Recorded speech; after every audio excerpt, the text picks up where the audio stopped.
Good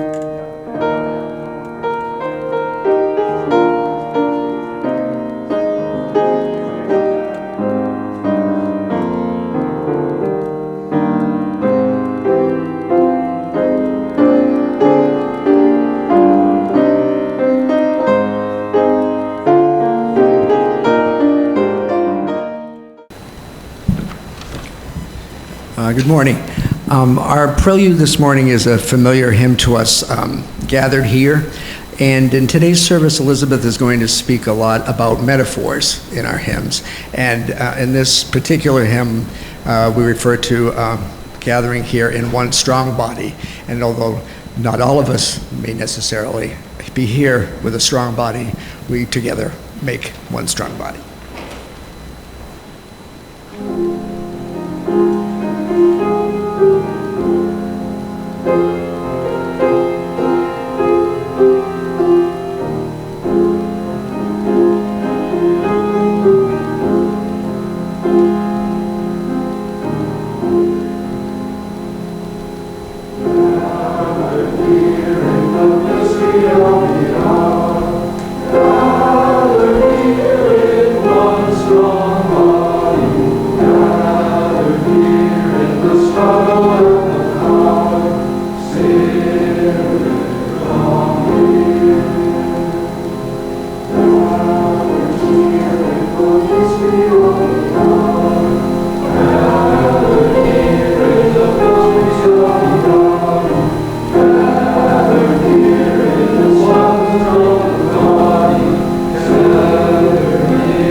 Good morning, everyone. Good morning.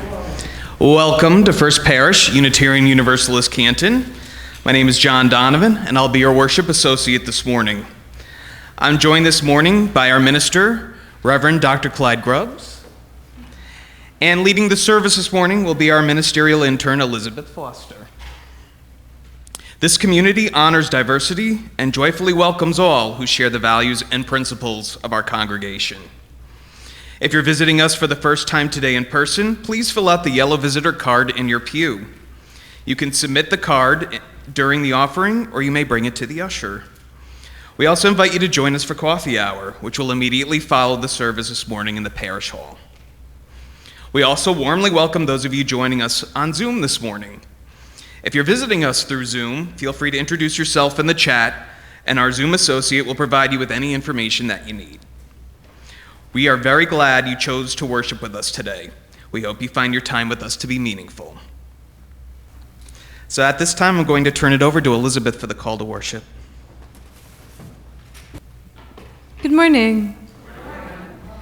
We are here this morning to worship together and to think about symbols and metaphor. And one of the most important symbols of our faith is our flaming chalice. So let us light the chalice together this morning with the following words by Deanna Van Diver. We light this chalice, the symbol of our faith alive in the world, naming our vision of collective liberation and daring to remember each other into beloved community.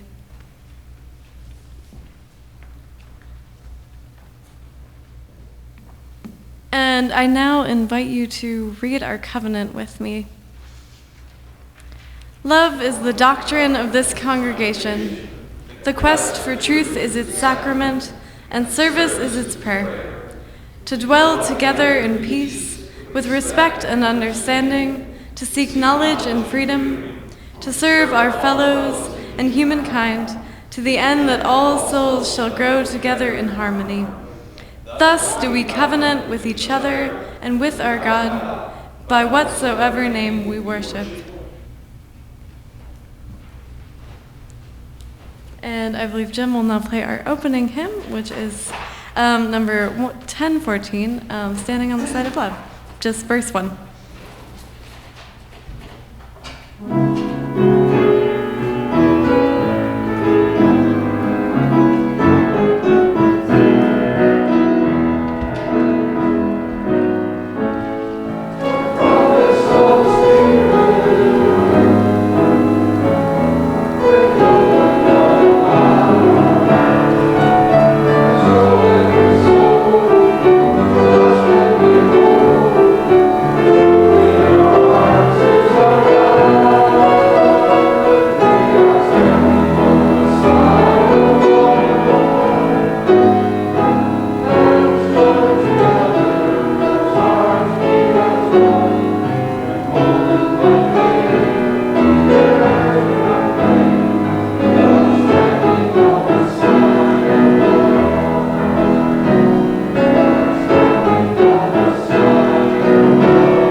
We're going to tell a story, the story part of this together. I'll tell a story, and then Elizabeth's going to comment on the story. It's a way the Hebrew scriptures are written, story and comment. So sometimes we create words to describe experiences, and we create ideas that are expressed in words, and that when we experience a phenomenon, something that happens in our lives that doesn't conform to what we've thought, then those words hold us back from understanding it, and we have to break out of those words. I'm going to tell a story about a congregation that's not too far from here, now that we have cars, of course. It might have been far from here before that, but it's within an hour of here. And this congregation was small and had a small religious education program, about 8 children, and it had maybe 100 years, 200 years of ministers behind it at the time this happened. And all those ministers had been men until recently. They had 2 young ministers in a small church in the last few years. And the new minister was a man, a young man, but a man. So he's giving the children's story to the children in this church that is because it's a small church, the ministers usually come here and have a part-time ministry and then go off and get called to a full-time ministry after a few years.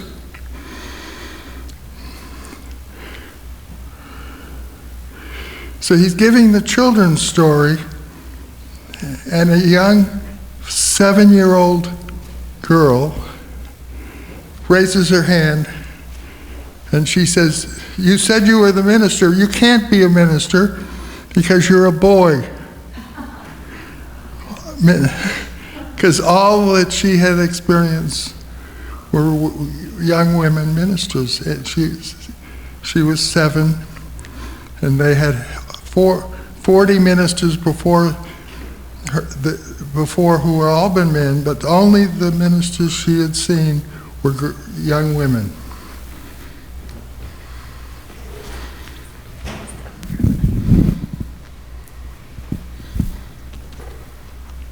So as this story shows us, we get pretty used to the way things are around us, whether we're trying to or not. I don't think anyone was trying to teach this little girl that only women could be ministers, but that's what she took away from her surroundings. And although this particular example is pretty harmless and maybe even a good thing for this little girl in the context of the wider world of her life, so often the things that we get used to are not the way that we would want the world to be. Sometimes this is in a not very important way. This has definitely happened to me, but I don't know if you've ever stood in a line for something and then you realize that it wasn't a line, it was just a clump of people who were also confused about why they were there. Yeah. And sometimes it happens around other things, like when maybe a worship leader invites you to stand in a service and that's really difficult for you, but they don't give you another option and everyone around you is standing, so you make yourself stand. Or when my not yet visibly pregnant friend felt really judged at a community group that she organized because people were so used to the organizers cleaning up the refreshments and putting away the chairs, and she couldn't do that anymore. But she couldn't necessarily go around explaining why.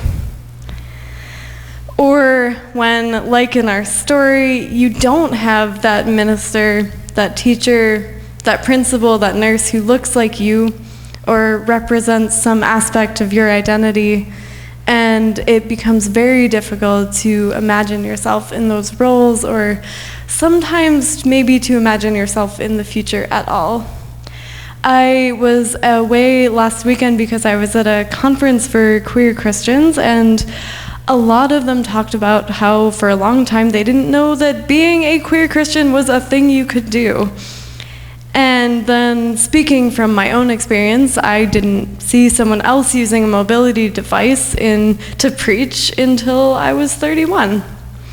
These things matter a lot more than we think they do. We probably don't need to specifically teach our children that men can be ministers too, although it is true that as of 2018, 60% of our ministers were female, and it has been going up, so you never know. But we can pay attention to these norms, and we can try to disrupt them, or at least mark them out.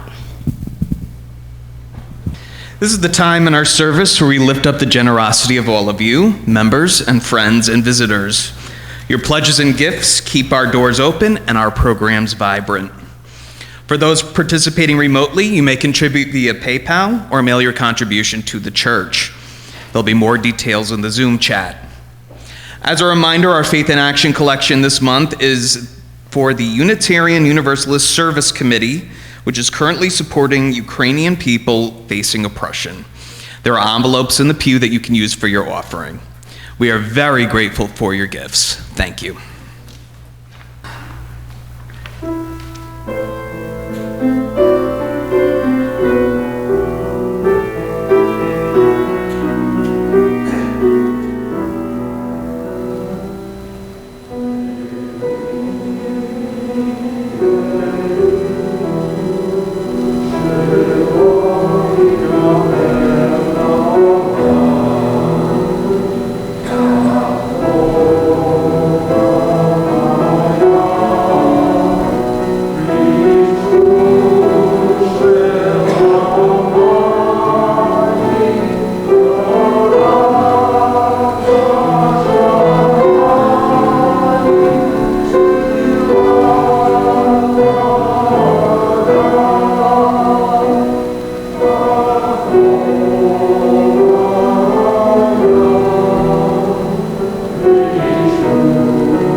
Elizabeth will now lead us in our prayer and meditation. Or Reverend Clyde will, sorry.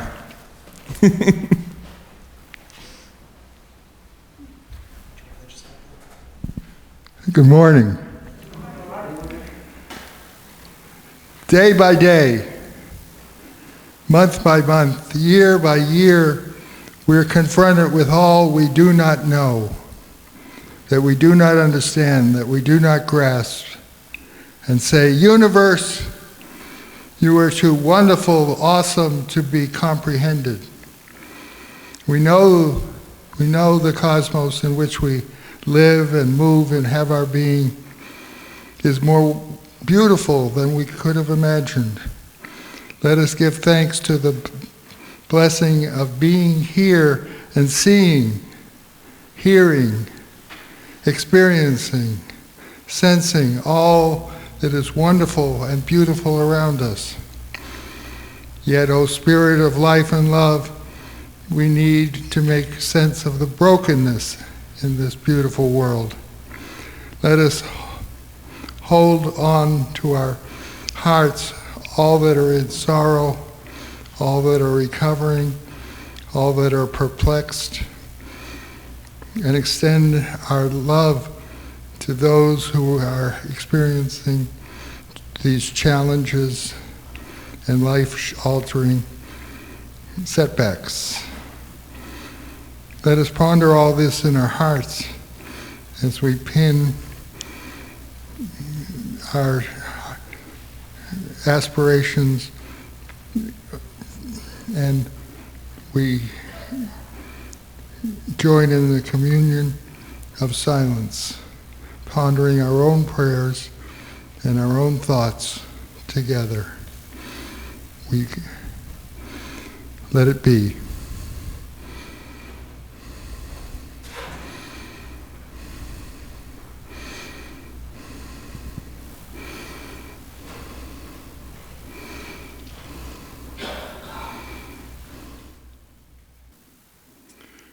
Our meditative song is 391, Voice Still and Small. Be prayerful in this song.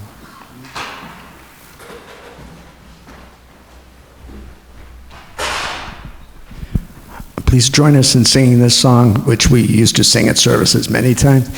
This also has a metaphor in the word singing, and I think in this case it refers to a sense of calmness when singing, sense of liberation, and maybe empowerment as well.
Have you ever felt just instantly at home somewhere?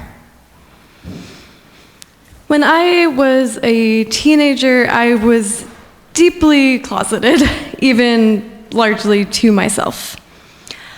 Although I didn't hear a lot of directly hateful rhetoric against queer people when I grew up exactly as such, I was surrounded by constant whispers and snide remarks that made it all too clear that my town was not a safe place in which to come out at the time.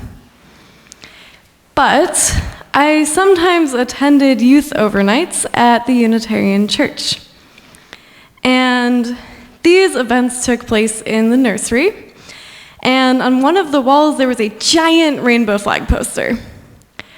No one ever said anything about gay marriage or civil unions at these events that I remember, but that poster was something of a lifeline for me. I remember thinking how amazing it was that the church was willing to put it in the nursery where children would see it every week. Things have changed so much during Sunday school. Later on, when I first moved to Boston, I often attended services at Arlington Street Church, where they periodically covered the sanctuary and pride bunting, and they sang songs from musicals like Fun Home in worship. A place, a community can make us feel fully embraced, fully known, without necessarily ever saying it explicitly. And sometimes, of course, it can do precisely the opposite.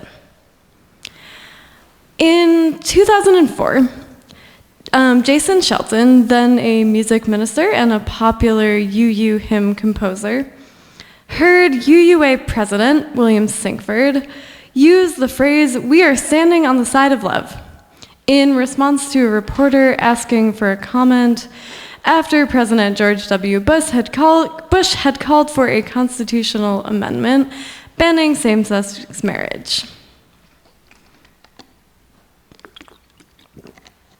Inspired by Sinkford's words, Shelton immediately began composing the hymn that we sang earlier in our service this morning, "Standing on the Side of Love." The song caught on at rallies and protests for marriage equality across the country, and it quickly spread beyond this particular cause. UU activists began singing it at demonstrations for immigration rights and other justice movements, until eventually the UUA created an official campaign called Standing on the Side of Love.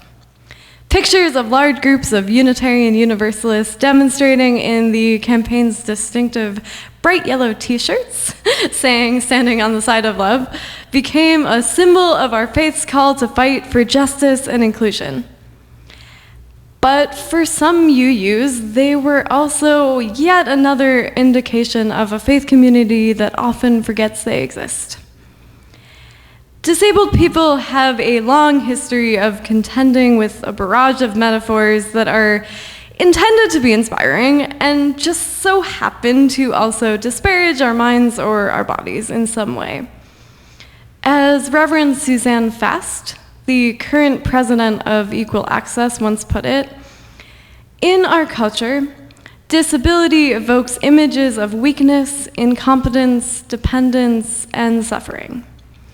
The names and descriptions of physical or mental disability are ubiquitous as metaphors for things that are evil, or bad, or ineffective.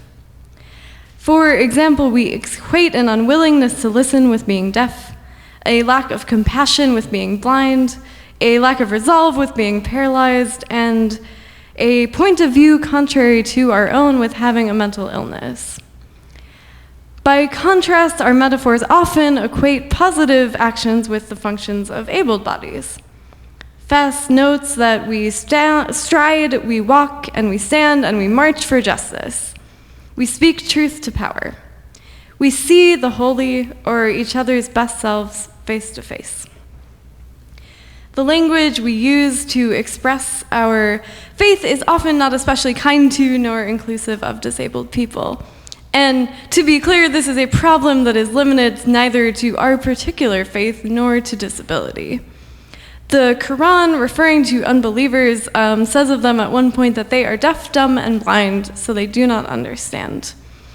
And the Torah, too, frequently uses metaphors of spiritual blindness and deafness, as does the Bible and pretty much every holy book that I've ever studied. And in a similar vein, blackness or darkness is all too often equated with ignorance or evil. Think, for example, of Isaiah telling us that the people who walked in darkness have seen a great light. Despite all of this, I have to admit, I personally initially had a very hard time understanding what the big deal was about standing on the side of love. I am, as you can see, a Unitarian Universalist who is entirely unable to stand. It's the primary reason I use this rollator and this lovely pulpit in front of me.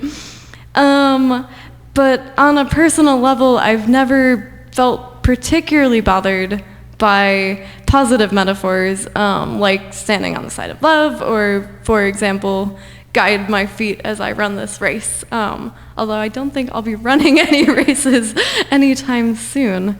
But I always felt like I know what they mean, and isn't it more important to focus on getting ramps into our building and captioning and like people getting benefits taken away from them and things like that?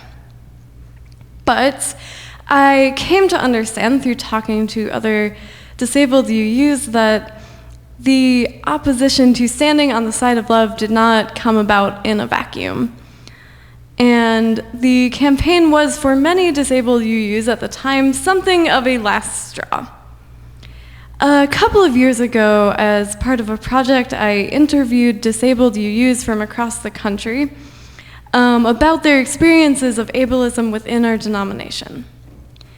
And several respondents recalled especially high-profile incidents of discrimination that took place at GA, General Assembly. And the most egregious was the time a minister using an assistive device was apparently openly mocked for doing so from the dais of General Assembly by a UUA speaker.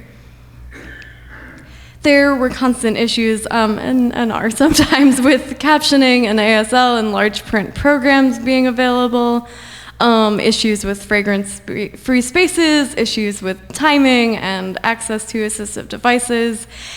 In short, General Assembly was very, very difficult for disabled people to navigate or be part of. And using the song over and over again at GA seemed to just reinforce the idea that they were not being considered.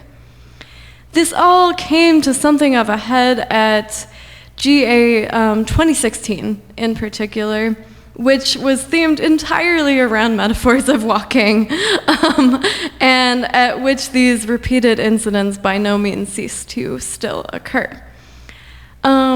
The Reverend Teresa Soto, then a newly fellowship minister, was exhausted with this unceasing exclusion, and so she sat at the front of the stage in her scooter, and she held up a little sign reading "ouch" each time such a negative metaphor was used, and it went up quite a lot. And members of Equal Access passed out new signs that said "siding with love," and talked about the impact of this exclusionary language on their lives. Now, in some ways, this is a story about microaggressions, about the experience of receiving 100 tiny indications that add up to the distinct impression that you and people like you are in the wrong place, that this space is not meant for you. But on a deeper level, this is a story about metaphor and how much it affects us.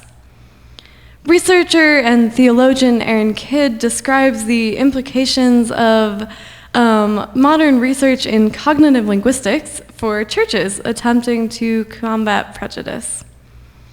At a deep level, Kidd explains human thought is a process of what she calls conceptual mapping, or making metaphorical connections between the concepts with which we are familiar in a way that is rooted in our embodied experience of the world. So, in other words, our language and our beliefs are inextricably tied to the ways in which our bodies interact with the environment around us. And we cannot help thinking and speaking using embodied metaphors. For example, the way that we talk about arguing is deeply rooted in metaphors of war and battle often. We say, she advanced her argument, or he's being defensive, or that was a successful attack verbally. On some level, our bodies tell us, and we tell our bodies, that arguments are war. There are many other examples like this one, such as warmth denoting affection or love, being like on fire or burning for someone, or all sorts of things you can think of more. And our religious practices are not exempt from this insight. They too are embodied, and the buildings in which we worship, the rituals we perform, and the hymns we sing make up an essential piece of our theology, whether we recognize it or not. And if we do not recognize them as such, we are likely constantly encoding unintended beliefs and prejudices within our church community. Of course, people who have experienced this did not necessarily need to be told it by scientists. The importance of metaphor and ritual is something that liberation theologians from marginalized communities have been writing about for a long time. The theologian John Hull picks up on this idea when he's writing about blindness and the church. He lays out the problematic consequences of imagining God as able-bodied, using metaphors of normal bodies to depict God. He says, such as wanting to give sight to the blind, leads to a theology of exclusion. Despite not having access to neuroscience research, he directly talks about the importance of embodied metaphor to our understanding, and he argues that metaphors shape our world.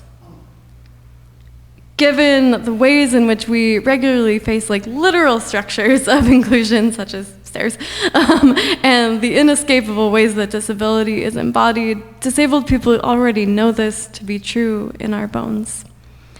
Similarly, the Mujerista theology of Ada Maria Isazia Diaz recognizes the theological significance of what she calls lo cotidiano, or the everyday actions and practices that shape our lives, and how they make up more of our theology than anything you could write in a book.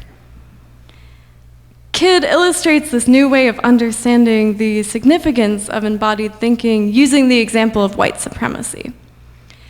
Traditionally, we have often thought of white supremacy and racism as something people believe or they don't, a set of facts.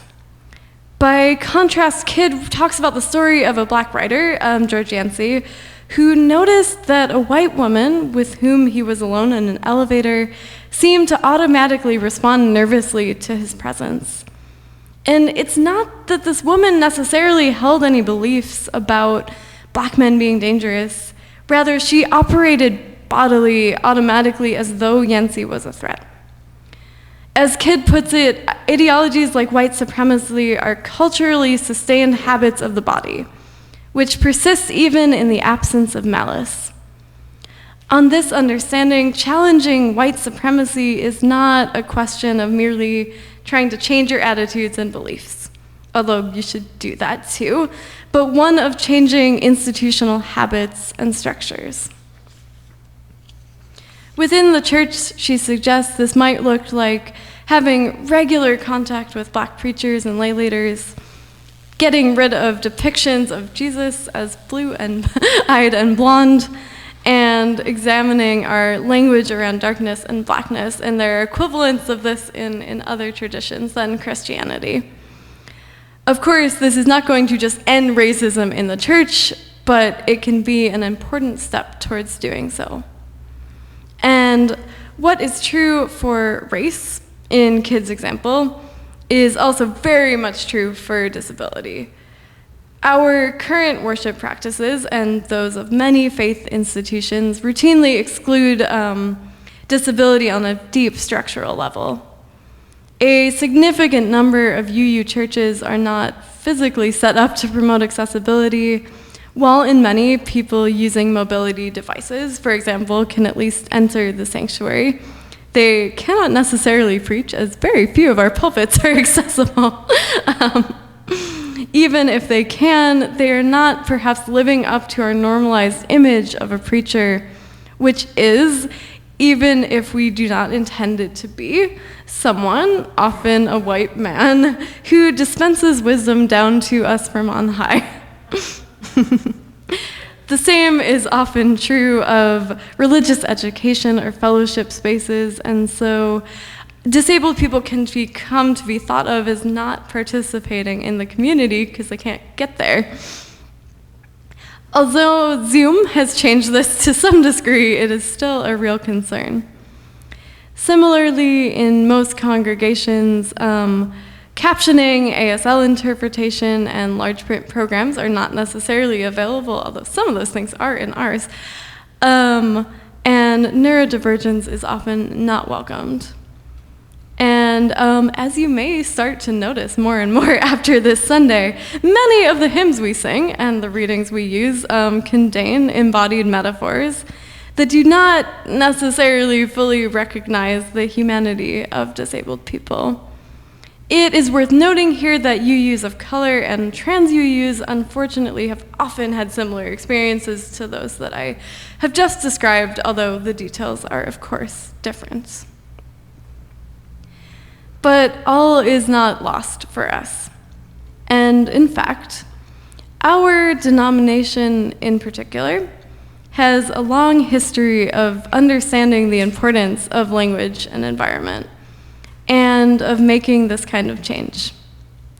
You may notice that our opening hymn this morning, in addition to having the body metaphor we mentioned, uses the language of spirit to describe the divine. And you may have noticed that a fair bit in Reverend Clyde's prayer, as well as some other elements of our service, including using expansive language for God in our covenant. This is all the result of a very deliberate conversation in our denomination about moving away from traditional Christian language for God towards a more expansive vision that widened the circle of who could come into our faith. This conversation shaped our current principles and sources. And similarly, in 1977, a Unitarian named Lucille Shuck Longview, or Unitarian Universalist at that point, from Lexington, successfully advocated for a resolution examining sexism within the denomination, and it led to the revision of the male language in our principles and purposes. And in the process of creating this advocacy, Longview, collaborating with Carolyn McDade, created an interactive water ritual as a deliberately feminine and embodied form of worship. And the water ritual, as we all know, has become a favorite in-gathering ritual at UU congregations across the country, and it carries a great deal of meaning within our faith. Today, we did a version of it ourselves this year. And then in 1979, the UUA published a volume called 25 Familiar Hymns in New Form. And the preface reads partially, "We seek to move beyond gender in the language of our worship. The old patriarchal forms are contrary to present needs and ideals. If any portion of a congregation feels excluded by the words sung or spoken in unison, these words fail to express the intended community." And as you all know, this approach was continued in the hymnal that's in front of you all today, Singing the Living Tradition. And some folks have been going further with it now to make sure we have language that includes our non-binary siblings as well. And we're very familiar with recasting old hymns. A lot of our hymns in that hymnal are also changed from Christians' hymns to make them more inclusive for us. And if we want to, we can go even farther back in our faith to the early female ministers of what was called the Iowa Sisterhood at the turn of the 20th century, who envisioned the church as a welcoming space to serve the community far beyond Sunday morning services. And they are the ones who took significant steps toward creating the type of worship that we know and appreciate today. They instituted lay preaching and designing a service to incorporate appropriate hymns and readings that the people responded to, and preaching specifically Unitarian sermons. They founded discussion groups that met during the week and were open to non-Unitarians. They provided pastoral care, and they encouraged community service in the church. In other words, they recognize that our faith is lived out throughout the week, and that the way we do church and the things we say in church matter. If we understand that sexism, racism, and ableism are not mere propositional beliefs, and indeed are deeply rooted within our bodies, we will realize that in order to counter them in our congregations, we must change our spaces, our symbolic actions, and our language, in addition to our minds. Speaking of that Iowa sisterhood, its members were very aware that it made a difference to parishioners, and especially to other young women, to experience a woman preaching from the pulpit at that time. To the point where, much like in Reverend Clyde's story this morning, a young girl from the Unity Church in Sioux Falls was shocked to see a male guest preacher there one Sunday, and she reportedly called out, "Look, Mama, there's a man up in the pulpit." It matters whether people of color, women, queer people, and disabled people are visible in our congregations, including in leadership roles. And if our congregations hold the values that we know we do, such as radical hospitality and abundant welcome, we need to work to change our physical worship spaces, our rituals, and our words, so that congregants holding these identities are not excluded from participation. This does not necessarily mean that we should just discard our beloved hymns and readings.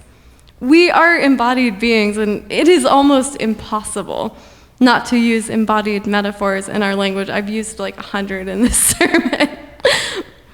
Nor are we going to create worship elements that somehow capture a universal embodied experience, because there is no universal embodied experience. But what we can do, and know that I don't speak for all disabled people when I say this, we do not all agree, is think very carefully about how those metaphors are serving us, and whether explicitly negative metaphors are serving us any longer at all. And we can explicitly note when, as we've tried to do this morning, when our worship music, for example, uses exclusionary metaphors. Then too, we can create new music and readings that center the experience of the people we've excluded, and we can sing those songs together too. And in the case of Standing on the Side of Love, that is exactly what happened. The campaign was renamed Siding with Love, and for our closing hymn today, we will sing together the new version Shelton wrote, which is Answering the Call of Love, because sometimes that is exactly what love calls us to. And we are now going to sing verses 2 and 3 of Answering the Call of Love together, which is, again, number 1014.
let us go forth from this place and answer the call of love together.